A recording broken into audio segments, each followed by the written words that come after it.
আবু বকর সিদ্দিক যেই জবাব দিয়েছিল, নবীজি যদি বলে থাকে আল্লাহ রাব্বুল আলামিনের কাছে গিয়েছেন, বাইতুল্লাহ থেকে বাইতুল মুকাদ্দাসে গিয়েছেন, বাইতুল মুকাদ্দাস থেকে 7 আসমান পাড়ি দিয়ে সিদরাতুল মুনতাহায় গিয়েছেন, সিদরাতুল মুনতাহা থেকে 70,000 নূরের পর্দা পাড়ি দিয়ে লা মাকাম গিয়েছেন, ওই জায়গায় একদিন আর 2 দিন নয় 27.5 বছর পর্যন্ত আল্লাহ দেখেছেন নবীকে, নবী দেখেছেন আল্লাহকে। 27.5 বছর পর্যন্ত 90,000 কালাম আল্লাহ এবং তার হাবিবের মধ্যে হয়েছে। বাস, আমার কোনো দলিলের প্রয়োজন নাই। আবু বকর সিদ্দিকের মতো নবী বলছে, বিনা দলিলে আমরা মানি। কথা কোন ঠিক কিনা? বাহিরের রাষ্ট্রে বড় বড় হোটেলগুলোতে কি বলে, খাবার সার্ভ করে রোবট দিয়ে, তাদেরকে যেইভাবে বলে এইভাবে শুনে। আমার আল্লাহ রাব্বুল আলামিন জানে যে আখির নবীর উম্মতরা এমন গবেষণা চালাইতে একদম পরিপূর্ণ রোবট কি মানুষের মতোই মানুষ তৈরি করে ফেলবে, দেখতে হুবহু একই রকম তৈরি হবে।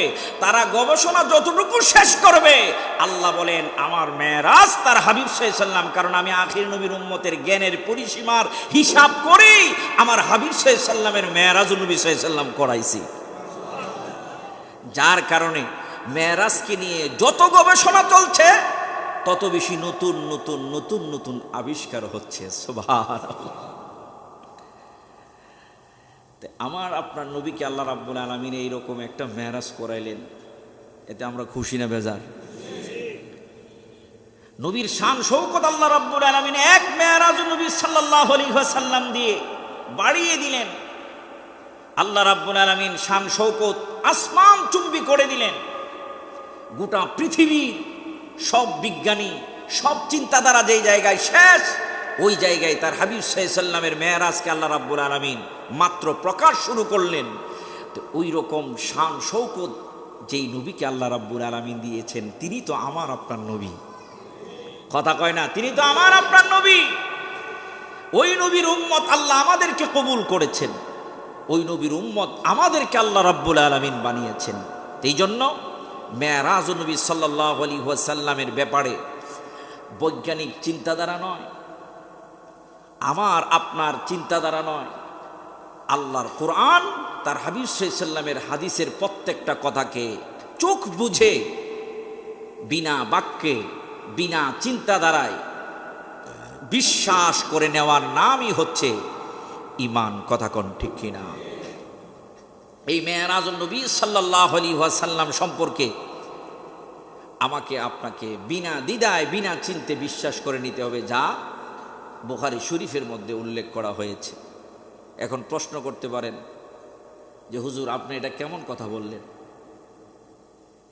বিনা কথায় বিনা চিন্তায় বিশ্বাস করবো, এটা একটা আপনার কথা বললেন?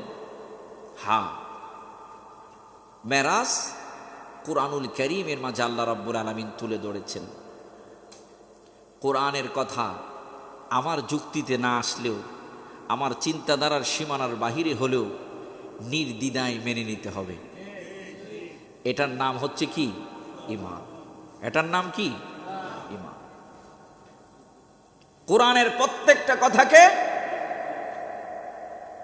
আমার যৌক্তিকতা, আমার চিন্তাধারা, কোনো কিছুই আমার কাছে পজিটিভ নয়। পজিটিভ না হলেও কোরআনের ফাইসালাকে আল্লাহর ফাইসালা হিসাবে মেনে নিয়ে মানতে হবে। আর না হয় নবী সাল্লাল্লাহু আলাইহি ওয়াসাল্লামের হাদিস বর্ণিত আছে, সহিহ বুখারী সহ সিয়াসিত্তার প্রত্যেকটা হাদিস গ্রন্থের মাঝে আল্লাহ নবী সাল্লাল্লাহু আলাইহি ওয়াসাল্লামের মেরাজুন নবী সাল্লাল্লাহু আলাইহি ওয়াসাল্লাম সংগঠিত হয়েছে। যেহেতু মেরাজুন নবী সাল্লাল্লাহু আলাইহি ওয়াসাল্লাম অকাট্য প্রমাণাদি দ্বারা প্রমাণিত, এবার এটা আমার ব্রেন, আমার যুক্তি, আমার চিন্তাধারা কোনো কিছুই আমার কাছে পজিটিভ নয়, তারপরেও মেনে নেওয়ার নামই হচ্ছে কি? ঈমান। প্রশ্ন জবাবটুকু দিয়ে দিচ্ছি। কেন? আল্লাহর হাবিব সাল্লাল্লাহু আলাইহি ওয়াসাল্লামের মেরাজের, যেটা শুধু বাইতুল মুকাদ্দাস নয়, বাইতুল মামুর ও সিদরাতুল মুনতাহার পাড়ি দিয়ে, মুনতাহা পাড়ি দিয়ে 70,000 নূরের পর্দা পাড়ি দিয়ে লা মাকান, আল্লাহ রাব্বুল আলামিনের কুরসি, ওই জায়গায় আল্লাহ রাব্বুল আলামিন পাশে বসে 27.5 বছর পর্যন্ত প্রেমের কথা বললেন। কিন্তু কুরআনুল কারীমের মাঝে আল্লাহ শুধু তুলে ধরলেন বাইতুল্লাহ থেকে বাইতুল মুকাদ্দাস আমার নবী সফর করলেন। এরপরে আল্লাহ বলছেন যে আমি আমার হাবিবকে আরো অনেক আমার নিদর্শন তার চোখে আমি আল্লাহ রাব্বুল আলামিন দেখিয়েছি।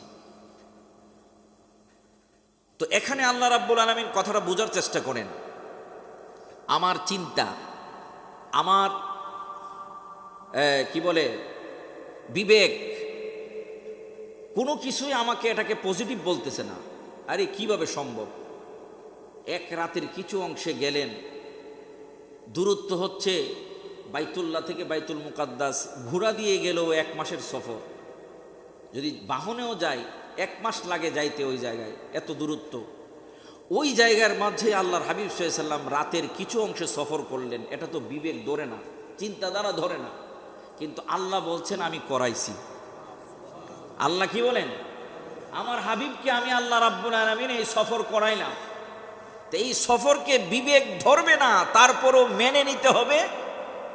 কেন মেনে নিতে হবে? এটাও হাদিস শরীফের মধ্যে আসছে।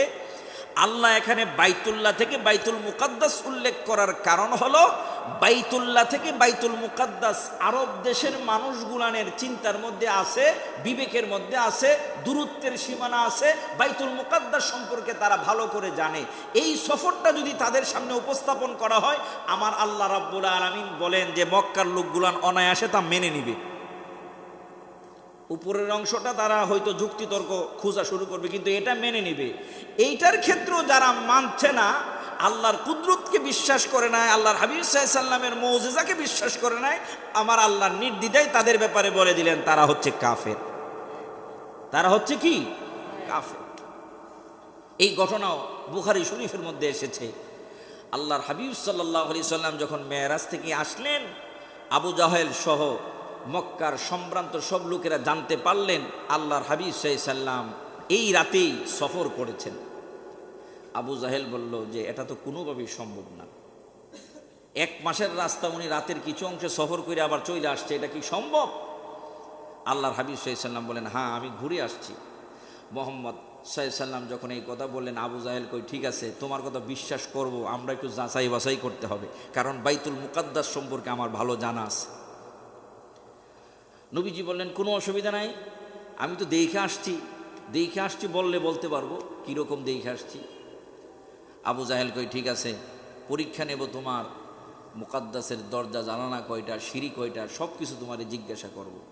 হাদিস শরীফের মধ্যে আসছে নবীজি একটু পেরেশান হয়ে গেলেন, কারণ এক জায়গায় গেলাম বাইতুস সালাম জামি মসজিদে, আমি আইসা জুমার নামাজ পড়ছি, এখন মাহফিলে আমার সাথে সিলেট দেখা হয়েছে, ও রিং রোড হকসাবের মোড়ে, আমি তো এটাতে নামাজ পড়ে আসছি, সেন্ট্রাল হাসপাতাল আমার রুগী ছিল, আমি ওই জায়গায় তো 1 ওয়াক্ত নামাজ পড়ে আসছি, এখন আমি যদি না বিশ্বাস করছি না আপনি নামাজ পড়েছি, কোন তো আমার মসজিদের ভিতরে পিলার কয়টা, বেড়া কবি বেড়া নামাজ পড়ছিলাম পিলার করছি আমি, যদি কিছু দরজা কয়টা কম তো দিই।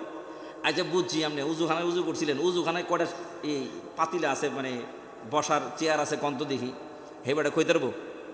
এই বেড়া আইছিল 1 ওয়াক্ত নামাজ পড়ার লেগে, এখন আমি যদি এবার এরকম যাচাই বাছাই করি আর যদি কই যে ধরুন আপনি কইতারেন না, আসলে জানি নেই, কথা কম। আবু জাহেল ঠিক আমার নবীকে এরকমভাবেই ধরলেন। একটু নবীজি পেরেশান হয়ে গেলেন, আমার আল্লাহ কই বন্ধু আমি তো করাইছি, আপনি পেরেশান কেন? স্বয়ং বাইতুল মুকাদ্দাসটা জিব্রাইলকে বলছে আপনার সামনে যেন হাজির করে দেয়, আপনি নবী দেখে দেখে বিস্তারিত বলে দিবেন। সুবহান, আমার নবী আপনার নবী। আবু জাহেল যত প্রশ্ন করলেন, বুখারীর হাদিস, নবীজিকে যত প্রশ্ন করলেন বাইতুল মুকাদ্দাস সম্পর্কে, আমার নবী সব প্রশ্নের জবাব দিয়ে দিলেন। আবু জাহেল ডাক দিয়ে কই বাতিজা যতগুলান প্রশ্ন করলাম প্রশ্নের জবাব সঠিক, তবে বাতিজা আমি বিশ্বাস করতে পারি না, কারণ 1 মাসের রাস্তা তুমি রাতের কিছু অংশে যাইতে পারবা না, এটা সম্ভব না রে বাতিজা, তুমি বড় জাদুঘর হয়ে গেছো, নাউজুবিল্লাহ। হে মুসলমান, এই মেরাজুন নবী সাল্লাল্লাহু আলাইহি ওয়াসাল্লাম ইমানের একটা মাপকাঠি। এই মেরাজুন নবী সাল্লাল্লাহু আলাইহি ওয়াসাল্লামকে নির্দ্বিধায় নিশ্চিন্তে চোখ বুজে বিশ্বাস করে নেওয়াটার নাম হলো ঈমান। আমরা ওই মেরাজকে বিশ্বাস করি কি করি না? আওয়াজটা হয় নাই, করে কি করে না? আল্লাহ রাব্বুল আলামিনের কুদরত, তার হাবিব সাল্লাল্লাহু আলাইহি ওয়াসাল্লামের মেরাজ, তার হাবিব সাল্লামের মুজিজা, এটাকে নির্দ্বিধায় নিশ্চিন্তে চোখ বুজে মেনে নেওয়ার নাম হলো ঈমান, মেনে না নেওয়ার নাম হলো কাফের। আবু জাহেল মানে নাই, শাইবা উতবা মানে নাই, মক্কার কাফেররা মানে নাই। আমার নবী, আপনার নবী রাহমাতাল লিল আলামিন নবী, তারা মানে নাই বলে নবীর ইজ্জত কমে নাই, নবীজির মেরাজকে অস্বীকার করা হয় নাই। আমার আল্লাহ নবীর মেরাজকে ঠিকই পৃথিবীর জমিনে রেখেছেন। যারা মেনেছে তাদেরকে আমার আল্লাহ রাব্বুল আলামিন সম্মানিত করেছে। কথা কোন ঠিক কিনা? আবু বকর সিদ্দিক, ওনাকে প্রশ্ন করা হলো, আবু জাহেল শাইবা উতবা তো নবীজিকে মেরাজ সম্পর্কে জিজ্ঞাসা করলেন, ও আবু বকর, তুমি কি খবর পেয়েছো তোমার বন্ধু আমার নবী রাহমাতাল লিল আলামিন নবীর কাছে আবু বকর সিদ্দিক ঈমান এনেছেন? আবু বকর সিদ্দিককে মক্কার কাফেররা বলে, ও আবু বকর, খবর পাইছুনি তোমার বন্ধু যে পাগল হয়ে গেছে? নাউজুবিল্লাহ। কি বলো? হ্যাঁ, উনি বলছে উনি নাকি গত রাতে বাইতুল্লাহ থেকে বাইতুল মুকাদ্দাস পর্যন্ত সফর করলো, রাতের কিছু অংশেই সফর হয়েছে। আমার নবী, আপনার নবী রাহমাতাল লিল আলামিন নবীর কথা যখন মক্কার কাফেররা বলল, আবু বকর সিদ্দিক প্রশ্ন করলেন, এটা কি মুহাম্মদ সাল্লাল্লাহু আলাইহি সাল্লাম ওনার নিজের মুখে বলছে কিনা? হ্যাঁ হ্যাঁ, তার নিজের মুখে বলছে।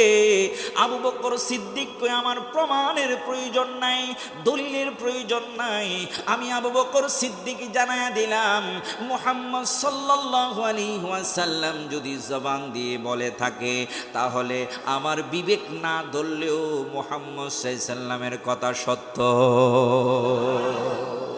আমরা ওই আবু বকর সিদ্দিকের ঈমান নিয়ে বাঁচতে চাই। কথা কোন ঠিক কিনা? আজকে যদিও অনেকে এই মেরাজুন নবী সাল্লাল্লাহু আলাইহি ওয়াসাল্লাম নিয়ে আমাদের কাছে সন্দেহ তৈরি করতে চায়, আমরা ওই আবু বকর সিদ্দিকের ঈমান নিয়ে থাকতে চাই। অনেকে কয় মেরাজটা ঘুমের মধ্যে হইছে, এটা এমনি এমনি হইছে, হেমনি এমনি হইছে। আমরা হেমনি এমনের দরকার নাই, এমনি এমনের দরকার নাই। আবু বকর সিদ্দিক যেই জবাব দিয়েছিল, নবীজি যদি বলে থাকে আল্লাহ রাব্বুল আলামিনের কাছে গিয়েছেন, বাইতুল্লাহ থেকে বাইতুল মুকাদ্দাসে গিয়েছেন, বাইতুল মুকাদ্দাস 7 আসমান পাড়ি দিয়ে সিদরাতুল মুনতাহায় গিয়েছেন, সিদরাতুল মুনতাহা থেকে 70,000 নূরের পর্দা পাড়ি দিয়ে লা মাকাম গিয়েছেন, ওই জায়গায় একদিন আর 2 দিন নয়, 27.5 বছর পর্যন্ত আল্লাহ দেখেছেন নবীকে, নবী দেখেছেন আল্লাহকে। 27 বছর পর্যন্ত 90,000 কালাম আল্লাহ এবং তার হাবিবের মধ্যে হয়েছে।